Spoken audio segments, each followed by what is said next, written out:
Hey everyone, and welcome to Business Boutique. I'm Christy Wright, and today we are talking about finding your truest self. Now stay with me because I know some of you are thinking, oh, well that sounds all warm and fuzzy, like a bunch of just, theories that we're going to talk about, but this is actually so important. I have had so many seasons of my life where I felt not like myself. I was either doing something that didn't feel like me, or I was in a situation that felt out of character, or I was putting all of my time and talents and energy into something that I didn't even care about. And I know that you have probably been there too. Now, I'll give you probably the earliest example I can think of with this. Now, this was when I just graduated college. I've talked about this before. It was my very first job out of college. I got hired at the local newspaper to be an advertising coordinator. Now, I have a background in advertising, and I was really excited about getting to have exposure to all these different departments, from creative to copywriting to research and media buying and all of that. Well, turns out I was wrong, because this position was actually, wait for it, data entry. Literally data entry into this software program, maybe from 1987, that crashed every few hours after you have spent hours and hours putting in all these numbers and formulas, and then it would just crash. And you had to start over. Like, y'all, it was the most mind-numbing, miserable job in the entire world for me. For someone that's wired like me, creative and full of ideas and full of energy, and I'm a people person. I spent every day for these few months that I worked there going to this gray cinder block building with gray cinder block walls, with gray carpet and gray ceilings and fluorescent lights and gray cubicles, and I died a little inside every single day. Now here's the thing. It wasn't just that this job made me miserable. It was that I wasn't myself. I wasn't doing something that I was good at, that made me come alive, that gave me energy, that gave me joy, that used my strengths and talents. I wasn't me. Now, y'all, I have had other examples of this. Maybe you've had this in your life as well, especially in my teenage and young adult years when I was kind of trying things out. When you're younger, you're like, I don't know who I am. I'll just go find myself. I'll try some stuff. Well, I got this idea when I was 18 in college to make some extra money. And I was going to go to bartending school. Yeah, I know. I didn't have a lot of good judgment at the time. So I enroll in bartending school because I'm going to learn how to make drinks, and I'm going to go work at a bar, and I'm going to make a lot of money in tips, and it's this great plan for me to make money when I'm in college. Again, disaster. Even bartending school was a disaster. I sat at this really gross, smoky bar with all these other people with dreams of being a bartender. And the teacher even would smoke a cigarette and blow the smoke directly in our face. And he'd say, get used to it if you want to work in a bar. And I thought, what am I doing? What am I doing here? Now, I don't hate bars or drinks or bartenders or anything, but it wasn't me. It wasn't right for me. And as I realized through these different experiences, there have been situations where I've realized this is not me. I don't feel like myself. And then I've had other experiences, thankfully, where I'm like, I feel like the truest version of myself. I feel like work doesn't even feel like work, and my passions are being used, and my talents and my energy is being poured into things that I actually care about. Now, maybe you haven't had such an extreme example like my local newspaper or my bartending school, but maybe you've had something else. Maybe you've had a moment or a season of your life, or maybe even years of your life where you feel like that you've lost yourself. Lost yourself in motherhood. Lost yourself in trying to climb the corporate ladder. Lost yourself in other people's expectations of you. Haven't we all done that? We women are wired so relationally. We love to relate to other people. We value ourselves as mothers and wives and sisters and friends, and we really put so much importance on this. But because we do, we tend to lose ourselves in our roles and our responsibilities. We have a hard time saying no. We're people pleasers. As long as everyone else is happy, that, we'll find a way to be happy too. But in the process, you lose yourself. You lose your truest self of what makes you you, what makes you happy, what makes you come alive, what gives you joy and energy. You're in there. And that's why I'm so excited about this show and this episode today, because we're going to talk about how to find your truest self. It's interesting because I've talked about this before. There's a fascinating book, an article called The 5 Regrets of the Dying. Bronnie Ware was a nurse that actually took care of people on their deathbed in their final days of life. And she noticed a really interesting theme as people are faced with the end of their life. She noticed there was such a theme that there were actually 5 common regrets that they all had. The number one regret, are you ready for it?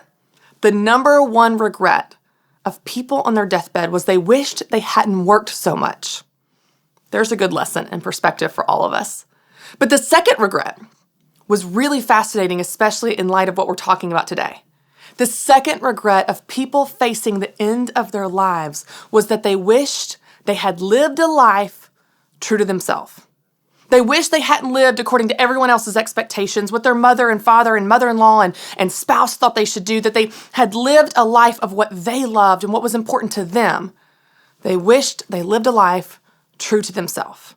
Now, I think this is really important because all of us can gain that perspective, even though thankfully we're not facing the end of our life. We can start to make choices today that avoid that regret, where we find our truest self and we make decisions every single day to live our life being true to who we really are and who God created us to be. I don't want you to be one of those people that has those regrets. The Bible says, I have come that they may have life and have it abundantly. God created you for an abundant life, and He created you so unique and so special with special desires and unique talents and strengths. And those are things that I want you to think about as you're thinking about finding your truest self. Now, I know it may seem hard to do this. Well, how do I even find out who I really am? Women tell me all the time, I have lived so long for other people that I don't even know what I want. I don't even know who I am. Well, I want to help you. I'm going to give you 5 questions to ask yourself. Now, these questions are not the end-all, be-all, but they're just directional questions that are going to help you start thinking about who you are and who your truest self is. Think of them kind of like road signs pointing you in the right direction to discover who you are. I'm going to give you 5. There's more than this, and you can think of maybe some more on your own, but here are 5 questions to get you started to find your truest self. Number 1, what do you want? I know that sounds simple, but when you stop and think about it, it's actually kind of hard to answer sometimes, especially if you've lived your entire life for other people. What do you want? Not what does your spouse want, not what do your kids need, not what do all your friends think you should do. What do you want? Without considering anyone else for just a second, what do you want? What do you want for your life? What do you want for yourself? What do you want right now, today? What do you want? So often we think of our own desires as selfish. Oh, I just need to push all my selfish desires aside. The Bible does not say that your desires are all selfish. Your heart's desires are not bad things. They are God things. I believe God gave you those desires for a reason. And if you look at the Bible and you look at examples where people came to Jesus asking Him for something, every single time He would ask them, what do you want? The blind man came to Jesus and said, have mercy on me. And He would turn to the blind man and ask him, what do you want me to do for you? Don't you think Jesus knew the man is blind? He knew, but He wanted to draw out those desires. What do you want? What do you want, daughter? What do you want, child? What do you want me to do for you? He's asking you to own those desires and then trust Him with them. But first, you need to answer the question for yourself. What do you want? When you answer this question, it's a good direction to pointing you to your truest self. Now, the second question is similar, but a little bit different. Where do you want to be? Ask yourself where you want to be in 1 year, 3 years, 5 years, 10 years. If you don't know where you're going, you're never going to get there. It's so easy to get caught up in the day-to-day. I've got to get laundry, got to get the dry cleaning, got to do the dishes, got to get the mail, got to take the kids to soccer, got to get the science fair project. We've got all these tasks and we just drown in the day-to-day. But if you don't look up for just a second and ask yourself where you want to be in 1 year or 3 years or 5 years, you will still be drowning in the day-to-day in 1 year, 3 years, or 5 years. So ask yourself, where do you want to be? Where are you going? Where do you want to be in the future? And you can determine what that length of time is. Maybe you want to pick 10 years, great. Maybe it's just 1 year, fine. Just look ahead. Where are you going? If you don't know where you're going, you will never get there. But when you start thinking about where you're going, it gives you a sense of direction about not only who you are today, but who you want to become, who you are in the future, your best, truest version of yourself. Now, a third question to ask yourself that gives you insight into the best version of yourself, your truest self, is one that I've asked you many times, but it's so important. What gives you energy? What breathes life into you? What gives you energy instead of sucking you dry of your energy? Have you ever noticed how completely drained you are when you do something that you're not good at, that you don't enjoy, that you don't care about? Your energy level is a great indicator of how much this is in line with your truest self. Does it give you energy? Y'all know me. I can be on stage speaking all day, every day, for 3 days straight. And when I finish on that third day, I am just ready to charge hell with a water pistol. I'm on fire. And of course I'm tired, but it's that good kind of tired. The kind of tired where you can't wait to wake up and do it all again. But ask me to do a spreadsheet. Ask me to enter some data. I can do about 5 minutes. 5 minutes and I need a nap. Nothing drains my energy like data or details or organization or math or technicalities or any of those things. But you might be different. What gives you energy? What actually pours energy into you? When you think about those things, it's great insight into your truest self. Those things that fill you up, those things that give you joy. All right, the fourth question. I love this question, and it's kind of weird, but I love it. Maybe I love it because it's weird. What makes you like yourself? What makes you like yourself the most? You know, I have done things for other people. I have done things to make people happy, and I have hated myself in the process. I have even made purchases that I didn't want with money I didn't have and hated myself in the process because I didn't want to hurt the salesman's feelings. Y'all, that's so embarrassing to say, but it's true. I bet you've done the same thing. I bet you have made commitments and said yes to things when you wanted to say no. I bet you have done things to make someone else happy and you've hated yourself in the process. So instead, let's ask ourselves a different question. What makes you like yourself? When are you the most proud? When are you the most confident? When do you feel the best about you? Is it when you've had a great workout or have a clean house or you've just painted a new painting or just had coffee with a friend or just finished a big project or just bought a new outfit? What is that for you? What are those things that make you happy and confident and proud? What are the things that make you like yourself? I'd be willing to bet that God created us to like ourselves. He didn't create us to live a life of misery. And if you want to offer love and joy to other people, you have to first love yourself. You have to experience joy yourself. You can't offer something you don't have. And you can't lead someone where you are not. So if you want to lead other people, you have to start with you. So what makes you happy? What makes you proud of yourself? When you answer that question, even though it might be a little weird, it probably will give you great insight into your truest self, the truest self that you're proud of. And lastly, the fifth question you can ask yourself is what makes you come alive? What makes you come alive?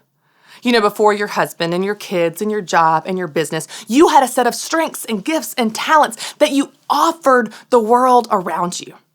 And if we're not careful, we stop offering who we are, and instead, we just become what we think they need us to be. A task completed, a warm meal on the table, a ride to soccer, everything done around the house. You know, but instead, I want you to ask yourself a different question. Ask yourself, what makes you come alive? Instead of all day, every day, asking yourself, what does everyone need from me? Ask yourself, what makes me come alive? Because I'd be willing to bet that what your husband needs from you more than a warm meal on the table, and what your kids need from you more than a ride to soccer, and what your job and your business needs from you more than just tasks completed, is a woman in their lives that has come alive. I believe that every single one of you were created on purpose for a purpose, and nothing fires me up than seeing women set free to pursue their God-given gifts and talents. And finding your truest self is the best way to do that. We've got a call coming in from Griffin in Las Vegas. Hey, Griffin, how's it going? Hey, I'm doing well. How are you? Good. What's your question? How can I help? So I just started my own interior design business, and I'm having a lot of fun doing it. And I've been trying to make my presence on social media a little bit bigger. I'm just taking some of your advice. And I've actually found it to be really fun and kind of a creative outlet, and I'd love to start blogging too. And I've gotten a lot of great feedback, but my question for you is, how much is too much? And I don't want to give away too much information and give away free advice, if you know what I mean. Yes, I do. And I will tell you, this is the number one fear of any business owner, influencer, thought leader, content creator, whatever, on social media. We all have this fear. I have this fear, Griffin. Like, I still struggle with this. Like, oh, is this too much? Let me give you some examples. And I wish I had a whiteboard for you, Griffin, because I would draw something for you. But let's just pretend that you are going to see this as there's a 30,000 foot view, 20,000 foot view, 10,000 foot view, and ground level. It's kind of like your sales funnel. So in your business, you have things that you charge for. And that would, depending on the price point, depending on your services and your packages and that type of thing, they're going to fall at different levels in the funnel. But at the top, it's the 30,000 foot view. So what are some things that you can give away on social media or your blog, if you decide to blog, that are the 30,000 foot view? What's high level? I'll give you an example. An example of mine would be podcast.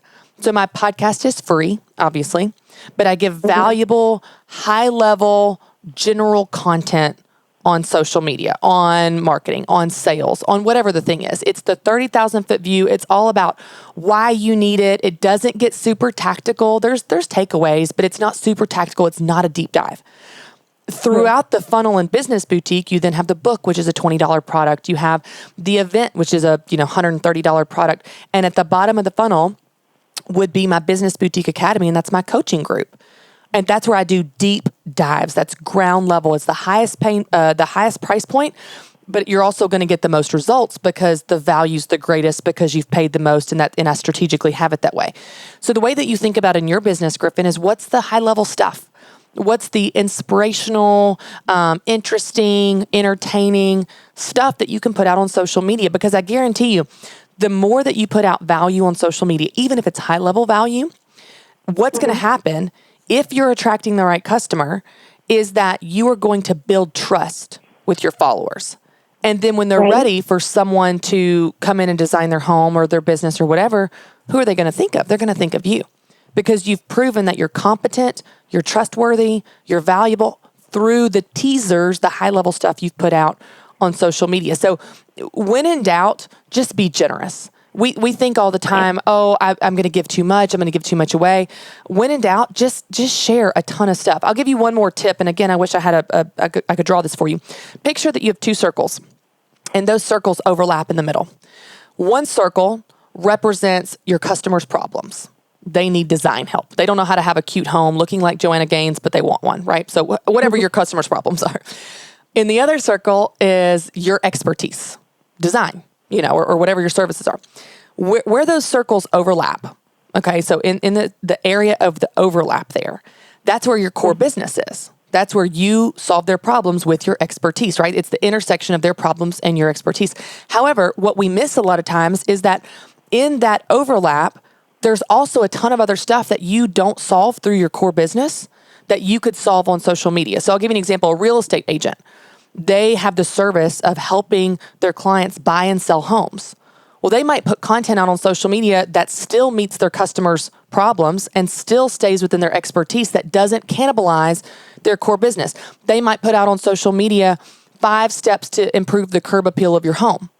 Well, that's valuable. It solves that customer that's trying to sell their home's problems. It's in their area of expertise, which is real estate, but it doesn't take away the need for that client to need an agent when it's time to sell that home. So what you're trying to find is any content that falls in the overlap there. Anything that meets their problems, that stays in your expertise, but does not cannibalize your core business. And when you start thinking those things, just brainstorm a list. Write a whole list out of what are all the problems they have that I can solve content-wise, and put that out on social media. That's not going to take away from the core business, because then when they're ready to hire someone, I promise you, they're going to think of you. It's a great question. I'll tell you guys, I get this question a lot. People are asking, what if I give away too much? That's very unlikely to happen. If you're attracting the right customer that wants what you have to offer, they're willing to pay the price you charge, then adding value to their life is just giving them a tease, a sample. It's just earning the right to be heard. It's just building trust with them. And when they're ready and they want to buy, they're going to go to you. They're going to think of you. Now, of course, you're going to have a few people that show up and they just consume your content and they're never going to buy from you. And that's normal. That's business. Do you know how many podcast listeners I have that are only going to ever listen to the podcast and never buy a book? That's fine. They're still getting help and they're still getting encouragement.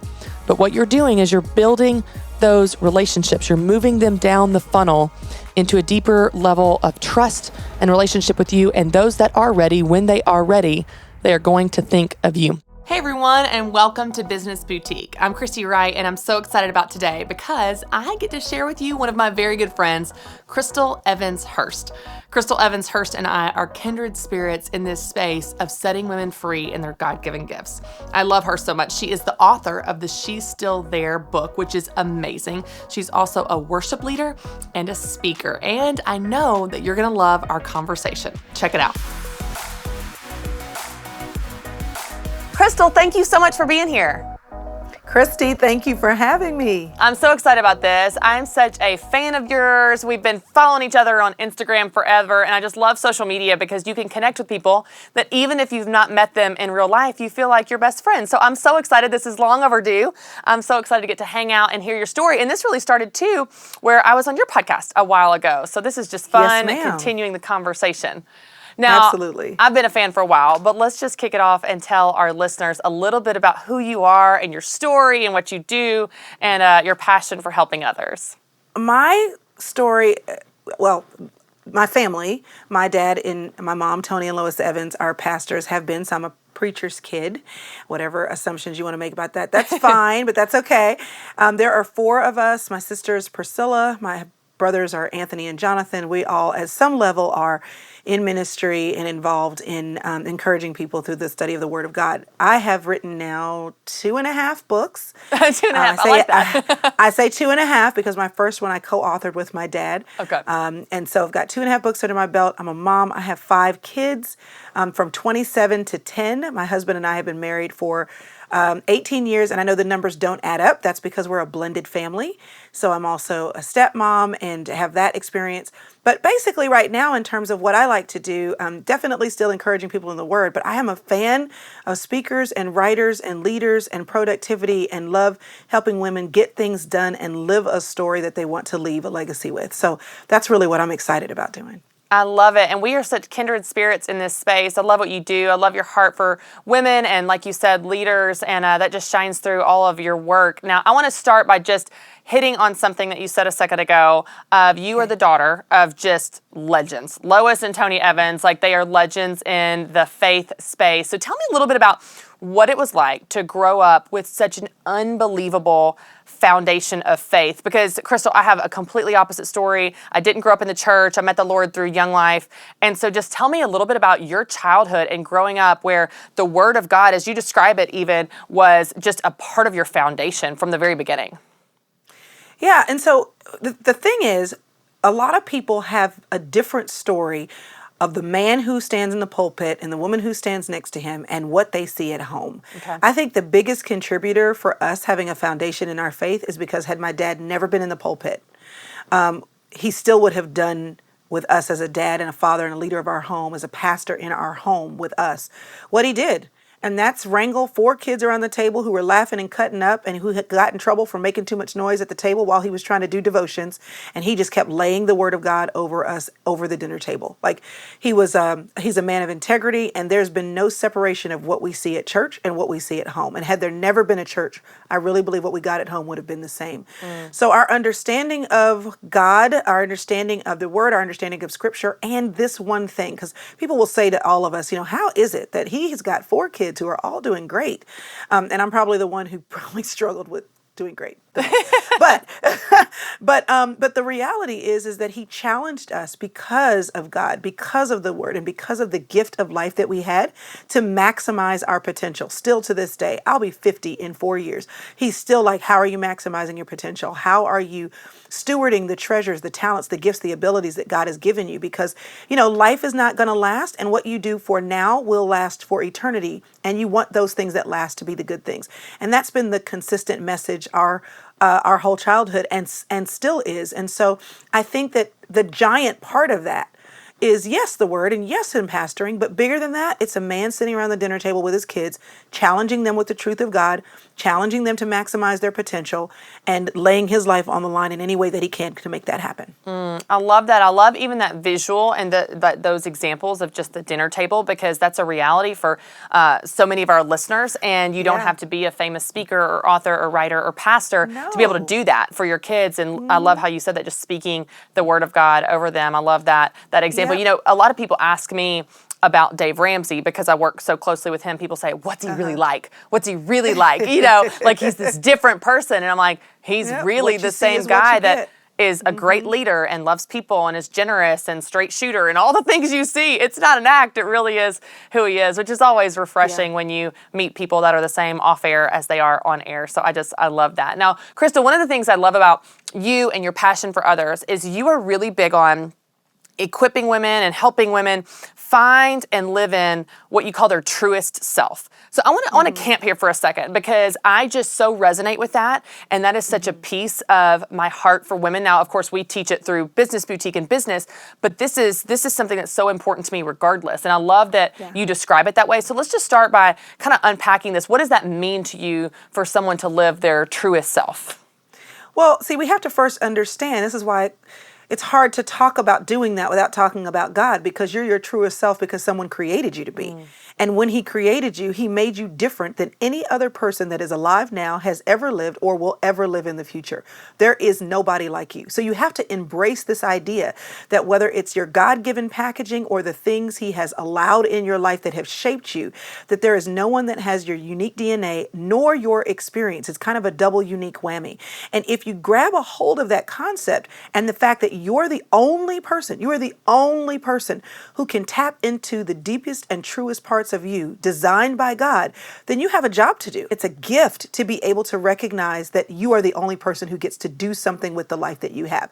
Once you understand that, then the first thing is to investigate by what God has given you, by who he's created you to be, and the experiences that he's allowed, the things that you are naturally good at, the things that you're naturally passionate about. What did he put in you, and how should you use them? And many of us use our gifts for profit. Some of us don't. We use our gifts in the home, or we use it to support other people or whatever. But to recognize the gifts that are in you and then to put them to work, whether they're for money or not, that is the key to living a good life. And ignoring who you are is the first step in the wrong direction. Okay, I want to talk about 2 pieces of this really quickly, because Krystal, I have heard women say something to me that truly breaks my heart, and I'm sure you've heard it too. And maybe it goes back to beliefs instilled in them from childhood or wounds and baggage from the past. But I will have women say to me, I don't think there's anything special about me. I don't think that I have any gifts. I don't know what I'm supposed to do. Where you just hear in them a sense of defeat and feeling stuck. So for someone like that what they're bringing to the conversation, what they're bringing to the table feels just like crumbs. It feels like brokenness. It feels like I don't even think I have anything to offer. How do you help someone like that uncover this truth and this reality in who they're created to be? Because if someone comes to the table saying, hey, I've got gifts, I just don't know what they are, you're starting at a different starting point than someone that doesn't believe there's anything special about them. So let's talk about that for someone maybe that's just hurting right now that's listening. Yeah, I get that. So there's this picture I want to put in your mind. So when you dig for diamonds, on the top of the ground, there's dirt. If you want to get to the diamonds, you have to believe that you're in the right spot and then start digging. So this idea that you don't see anything, that you don't recognize anything of value, that you're not blessed with this vision of what's special about you, may mean you have to do some digging. You may have to ask the people who love you, what do you think of when you see me? You may have to think back on your experiences, maybe in your childhood, in your 20s, 30s, or whatever, to say, okay, what did I excel at? When's the last time I felt joy? Because the problem with trying to identify gifts is we look at other people's gifts and think that if the gifts don't look like that, if I can't hold a microphone in my hand, if my name is not on the cover of a book, if I don't, have a multi-million-dollar business, oh, well, then I'm not gifted. Well, I don't think that any of us would say that Mother Teresa wasn't gifted. But to hear her talk about her gift of caring for people, all she did was walk in her gifting of being a nurturer and care for one hurting person at a time. That's a gift. Everybody can't do that. So we have to stop negating and talking down the things that we love, the things that we enjoy, and the things that we repeatedly do that are positive. The other thing is, instead of speaking negatively about what you don't see, the Bible says that the power of life and death is in the tongue. And every time we rehearse what we don't see, what we can't do, we are killing the things that are there instead of speaking with gratitude and speaking life into those things. What can you be grateful for? When is the last time you did experience a happy moment? When is the last time you remember feeling good about what you were able to accomplish? It could have been an A on a test in the 10th grade. It doesn't even matter. Celebrate what you can see. Right. And I really believe this. My mother has said this time and time again.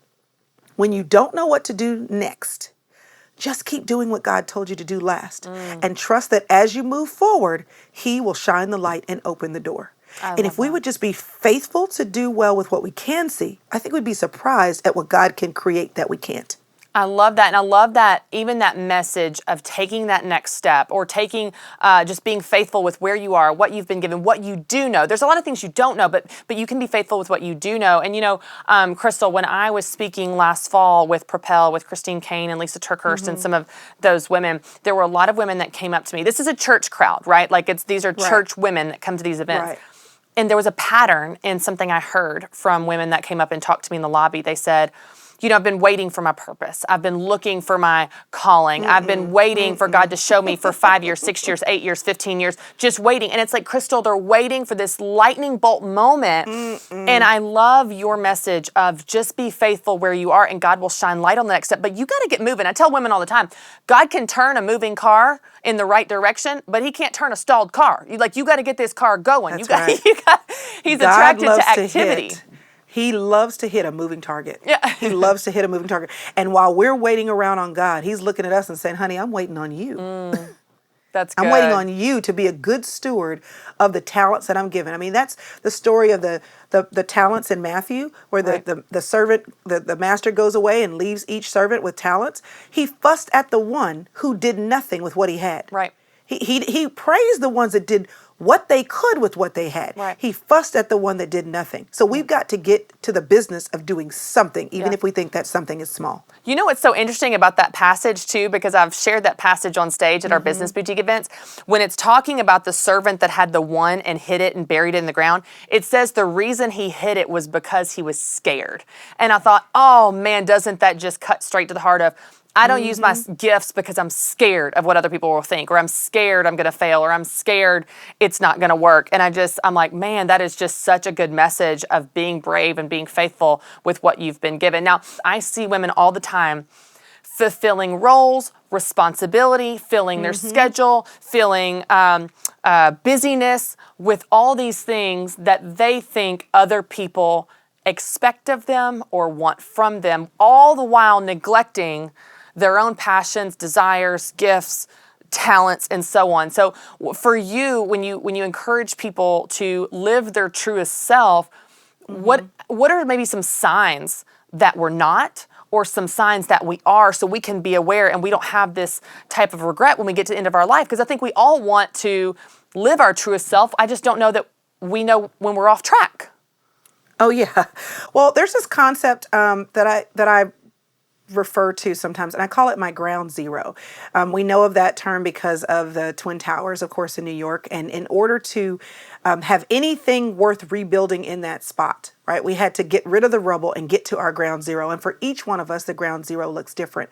But what we can know is when we're not at ground zero, there is rubble. There is leftovers of things that are falling apart. So what in your life is falling apart? That's the first question, because that's the first sign of things that you need to make space to deal with that are a part of you being at your ground zero. So I can't build into anything else about my truest self if I'm not healthy. I can't build into the ground of being my truest self in terms of, and it impacting the way I operate every day. I can't do that if there's constantly turmoil in every place that I turn, in my work, in my home, with what I'm eating, with my children. So what can you do to give yourself a good starting point? A lot of things we can't control, but there are a lot of things that we can. My ground zero is if I'm not spending time in the Word of God, then something in my life is off kilter. If my kids are telling me, Mom, are we eating at McDonald's again? Something in my life is off kilter. And those are the signs for me that I need to get right. Now, what do I need to do to get right? If I haven't written in my journal in a while, because that's a ground zero. If I'm always upset or frustrated or overwhelmed or I always have a headache, I'm not at my ground zero. Then what are the things I need to do to get myself back to that point? Well, I may need more sleep. I just may need to laugh a little bit. I'm tired of feeling sad. I may need a date with my husband. I may need to invest in myself. Ground zero for me means I'm always learning. If I'm not taking a class, watching a YouTube video, growing in some way, I start to feel bored. That's not my ground zero. My ground zero is I'm always growing. So unrest is a God-given signal that you need to deal with something. Now, many of us may not know what we need to exactly do, but starting with the signal of unrest gives you a starting point, and then just start trying stuff. Like I've had friends that say, well, I just don't even know what I like. A lot of women say they don't even know what they like. I can't imagine that, Krystal. I am very opinionated, sister. I'm like, what is that like to not know what you like? Tell me. It's miserable. It's miserable because I meet a lot of women who say that and they don't enjoy their lives. And when you say, well, what is the last time you've done something for yourself or you've done something that you enjoy? And they're like, I don't even know what I enjoy. Well, we have to make the space to do that. Just try stuff. When is the last time you just went out with your friends and tried a new restaurant? You'd be surprised, like just to meet for a new coffee shop. It doesn't have to be major or expensive. You'd be surprised at what will come to you when you give yourself a little bit of space, just a little bit of space to breathe. I think some of the things that we're trying to accomplish and figure out are God breaths that God gives when we give him the space to speak to our souls. And if you're running from hither to thither, now what does space look like? Because women will say to me, I don't have any time. I don't have any time. When I was working and I was a single parent, because I was a single parent for 10 years, my time was in the car. Sometimes I would drive with nothing on so I could hear my own soul. Sometimes I would drive with a book on tape so that I could grow. Sometimes I would drive with the radio on and listening to worship songs so that I could let just the Spirit of God wash over me. Are you giving yourself, even if it's 10 minutes or 20 minutes, just space? Instead of talking on the phone the whole way to work. Yeah. So I think we just have to look for space and trust that the God who created you does not want to leave you without a plan. But are you giving him the room to even talk to you? Are you giving him the room to even speak to you? And then are you taking the opportunities just to try new things? Life is short. Live a little, even if it's 5 minutes at a time. I love that. I love something you said a second ago that I think is just such a good, memorable line of unrest is a God-given sign you need to deal with something. And so if you're feeling angst and anxiety, like there's some work that you might need to do. And even just some of these tips are so practical, Krystal, which I just love. It's amazing how when you do something new, it injects energy into your life. Because it's a new restaurant, it's a new environment, all your senses are heightened. You feel fun, you feel spontaneous, you feel young, you feel adventurous. There's so many things by just, like you said, go to a new coffee shop, go to a new area of town. Instead of watching TV on the couch or scrolling Facebook, what if you and your husband go for a walk around the neighborhood or do a scavenger hunt with your kids in your kitchen? Like there's so many things you can do that inject energy and excitement and fun and laughter and memories into your life and just such practical things. But it's so much easier to just go through the day-to-day, go through the motions. We go home, we fix dinner, we get baths, we crash on the couch. I just love these practical tips where you can change it up and truly in these small changes, change your life, change your happiness, your overall satisfaction. And then the word about space is really important for women that are busy. I think for some women, especially those like me that thrive in busy. They don't just deal with busy, they thrive in busy. Like I thrive in crazy town, Krystal. Like I can rock some crazy. It's the silence that scares us, right? Like it's driving to work with no sound on and just letting your soul be quiet, letting your spirit be quiet. It's like we don't know what to do with that stillness. And I think that's just such a powerful word, because if I never let there be silence and space in my life, then I'm not creating that space for God to come in and even show me what's next. So that's just such a good reminder, such a good word for us. I love that tactical example. All right, now I've got another question about this whole idea of being true to yourself. I think there are some enemies of this. I think there are some enemies of being true to yourself, whether it's comparison or social media or pressures from society or what your mother-in-law wants you to do. Let's talk about what are some enemies of living your truest self so we can be aware of them and kind of protect ourselves against them. You know what? There are too many to name. There are too many to name. But here's what I will say. Looking to your right or to your left more than you're looking up. If I am always and first and foremost looking up, which means I'm grateful. I woke up this morning, and I'm not trying to be over spiritual, but it's the truth. I woke up this morning and just told God, thanks for giving me another day. Like I know, like we're supposed to want to go to heaven. Yeah, and I do. Yeah. But here's the truth. The truth is the desire of my heart is to be here a long time. I want to see my kids grow up. I want to see I have grandkids, so there's that. So I have seen my grandkids. I want to see more of them. I want to see more of them. There's things in life I haven't yet experienced, and I was just glad to still be here. I'm just glad to still be here. If I look on Instagram and I see the woman with the beautiful house, because outside of this camera frame, I pray to God you can't see anything more than what I want you to see. If I look on Instagram and see the beautiful home with the muted grays and whites and the Pottery Barn thing, and if I turn to the other thing and look at my friend who just lost 50 pounds and she looks great, and there are half of the clothes in my closet I can't wear right now, and if I spend too much time looking to my right or to my left, I will start to feel yucky. Because there's not that I don't want to change things. It's not that I don't want to get better. I'm just not looking up and focused on the great stuff I actually have right now. I have 3 kids downstairs that if I look to the right and to the left at one kid who just got into Harvard and another one that just, met the president and all these different things. If I look at that and go, well, my kid, dog it, he failed his Algebra 2 test. But you know what? I remember being in labor with one of my kids thinking, I hope he makes it here alive. And if I look at him and say, you know what? I'm glad you're here. Right. That changes your perspective. The key to not living a distracted life and being sorry and sad about what you have in comparison to everybody else or what everybody else wants you to do is to celebrate what you do have. I used to say to my dad, I said, listen, because he's like, I want you to be healthy. And I'm like, I do too. And fat is my battle. The fat demon is the thing. He's my thing. So I would say to him, you know what? Here's the deal. I've decided something. Skinny and happy or fat and happy, I'm going to be happy. You don't have to worry about it. I'm covered. Yeah. And am I working on health? Absolutely. Am I working on good habits? Absolutely. Do I have some challenges in those areas health-wise? Absolutely. But am I going to let those things distract me from the fact that there is so much joy to be found in my right now? That's right. 100% no. I have a husband right now that as we speak, I'm going to get off this interview and I'm going to drive to go pick him up from a medical procedure that he's having done, okay? There are a lot of hard things right now in our life as a family because of some of his health challenges. But do you know what I found? On the days when I could look and say, man, some women are at their jobs today, and some women are in their business meeting today, and some women are, at the spa today, and I'm running my husband from doctor's appointment to doctor's appointment. Or I can say, you know what? Every time we go to a doctor's appointment, we go out to lunch, and I get more dates with my husband than most women get in a year because of all of these opportunities that we have.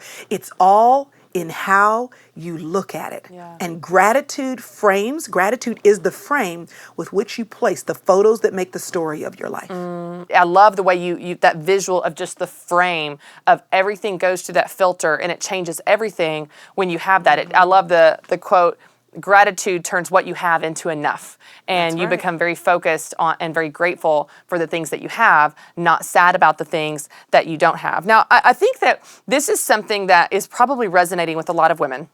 If they want to live their truest self, once they've tapped into it, once they're like, oh man, I feel like I'm in a different gear. I feel connected to the Lord. I feel like I'm using my gifts. I feel like I'm in my sweet spot.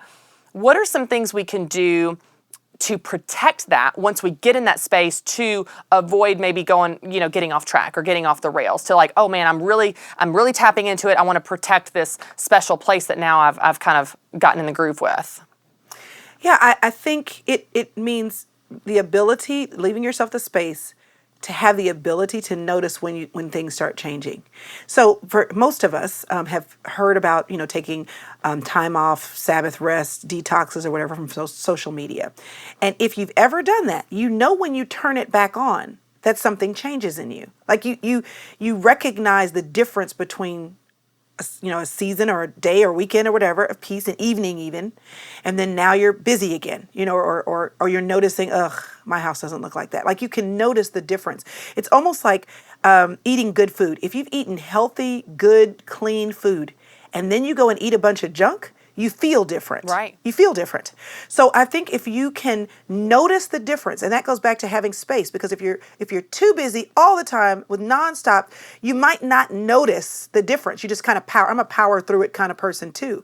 So if I feel bad, I'm like, well, I just power through it and I'll think about it later. Yeah. But I think having the space to say, you know what, this is what peace feels like. This is what joy feels like. This is what contentedness feels like. So when you don't have peace and you don't have joy and you're not content, you know the difference. And then you can see what has changed since. And that's why vacations are so important and Sabbaths are so important, even if it's just your Sunday afternoon, because it gives you a break to notice the difference. And noticing the difference is more than half the battle. That's so good. I'm curious on your thoughts on something, Krystal, because when we talk about comparison, I think we always tend to talk about it in the same light. Like comparison is bad, comparison makes you feel bad, don't compare yourself to women doing better because it makes you feel bad. And then we also say, kind of in the same breath, don't compare yourself to people less than you because you'll get prideful. But you know what I found? I've found, Krystal, is when you compare yourself, and I mean this in the most genuine, kind way, when you compare yourself to people less fortunate than you, and it doesn't lead to pride, it leads to perspective and it leads to gratitude. Yes. I actually think that can be a really great thing. Let me give you an example. My son, back in September, really unexpectedly started having these like little tiny seizures. And it was really scary. It was like he wasn't present. He wasn't there. He had several in the car on the interstate one day, and we had to turn around and take him to Vandy ER, where they admitted him, hooked him up to an EEG, and we were there for 3 days with a 2-year-old in hospital bed that can't move his head with all these wires. So as a parent, you're scared. What is wrong? They're asking you all these questions. Do seizures run in your family? And so you're just scared. But in that moment, my husband was amazing. And he went out in the hallway at one point and he got some coffee and he came back and he said, Christy, there are some kids here that are way worse off than our child. Yep. And it's like it shifted our perspective to just unbelievable gratitude. Gratitude that he had the ability to be in the hospital with amazing care. Gratitude that it wasn't worse. Gratitude that we had the money to pay for the hospital bills. It shifts your heart to being so thankful when you gain that perspective that it could be so much worse. And to your point, you have so much to be grateful for. You have so much from your children, whether they're failing algebra or not, and your house, whether it's clean or not, and your situation, whether it's, and I think that's a good takeaway, where if you compare in a way that gives you perspective, you're stuck in traffic and you're angry, thank God I have a car to drive. There are some people that don't have a car. When you begin to gain that perspective, it really can change your heart and lead to something that is actually beneficial to you, not something that leads to pride or negativity. Yeah, and I think, Christy, the opposite is also true. Comparison to people that are ahead of you or above you, or however you want to say that, isn't a bad thing either if the healthy response in you is that it propels you to discover why there's disrest in the first place. So there's not disrest, unrest. So if I'm looking at you and I'm like, ugh, why does she have? Then you have something I want. Why do I want that?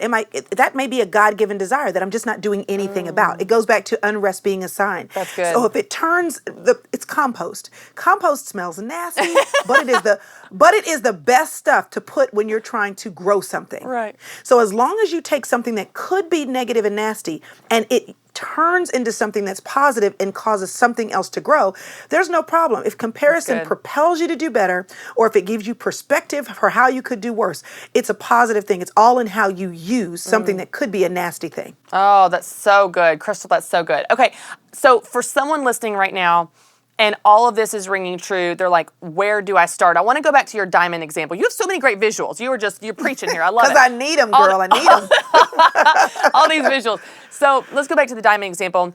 I loved your example of you might have to dig.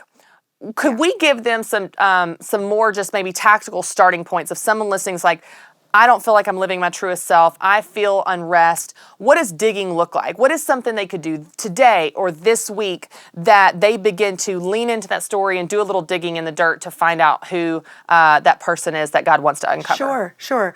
Well, one of the things I love about you with Business Boutique, your book, your courses, is that you give tangible help too with helping women to figure this out as it relates to their business. In one of my books, She's Still There, I talk about gaining a perspective on your life, and GAIN is an acronym that stands for gifts, abilities, interests, and nature, or your personality. And I had a series of questions there, but it's just what is or what are my gifts? What am I naturally good at? What do people compliment me on? What is easy for me that doesn't seem to be easy for other people? What are my abilities? These are things that I can do. It may not be a gift, but I've learned how to do them. These are things I can do. What are my interests? These are my passions. They set my soul on fire. I can't stop talking about them.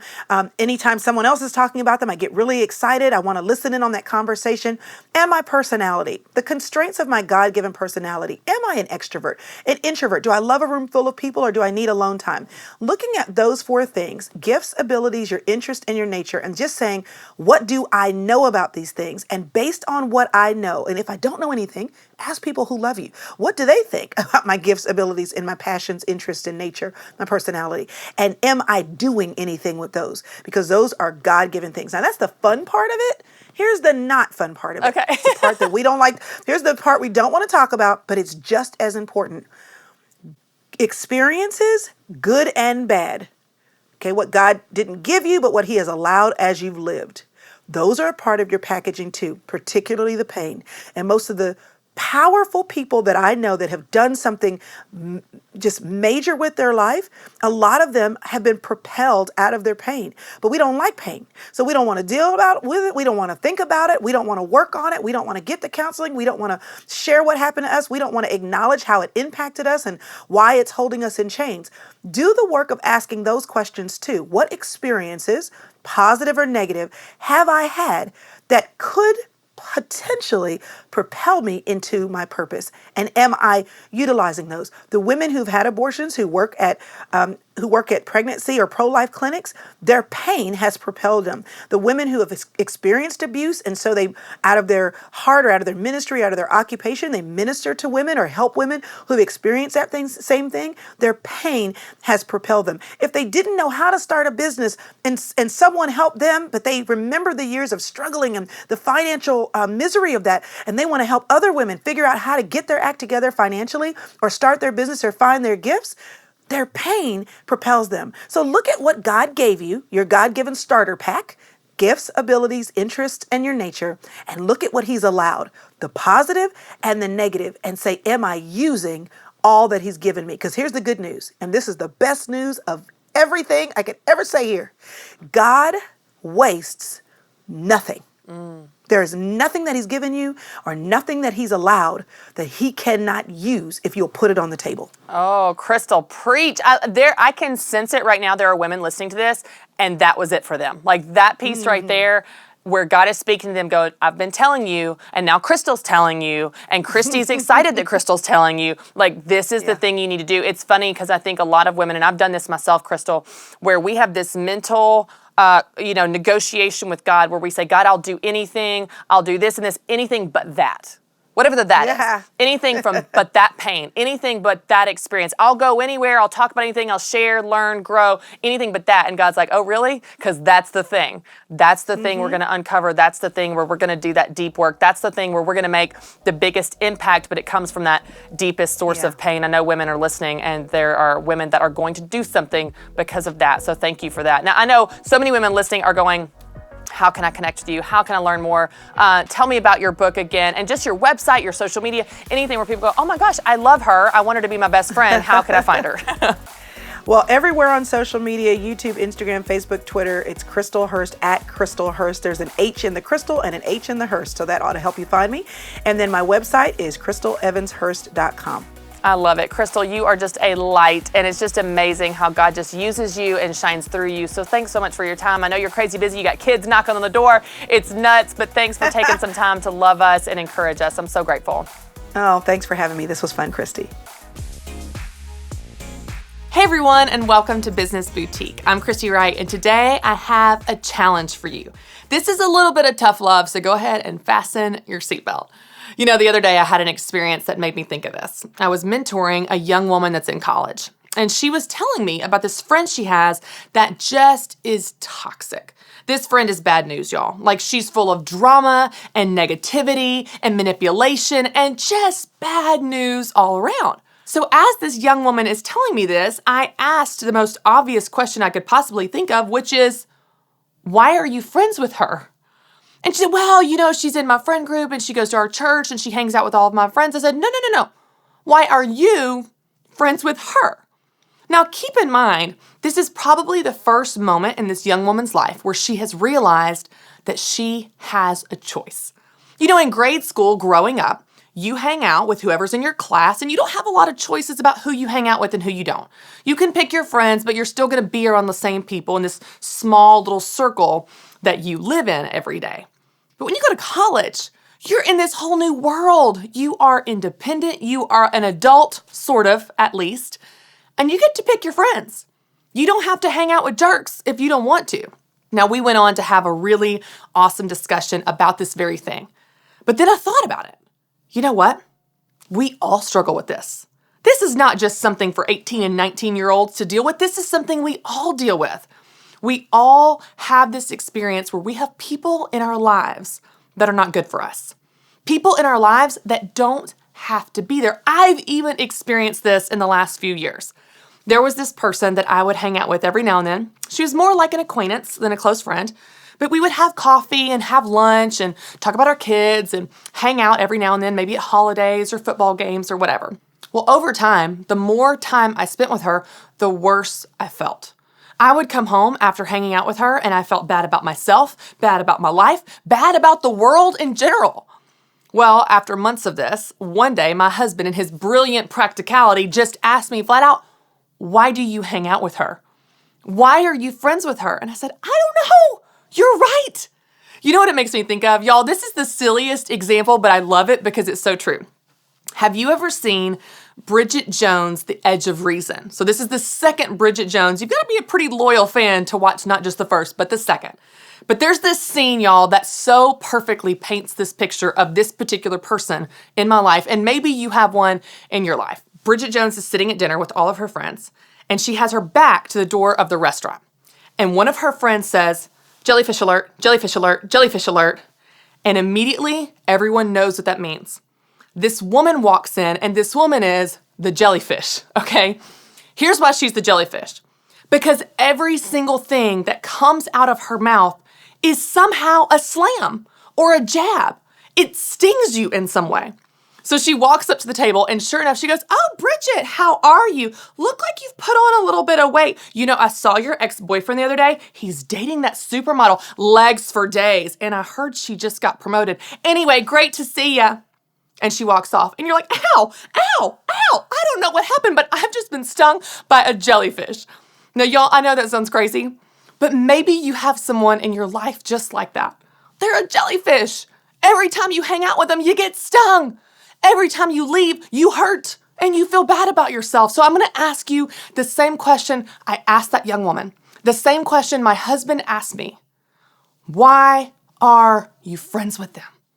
Why do you have people in your life that bring you down, that make you feel bad, that bring negativity into your world?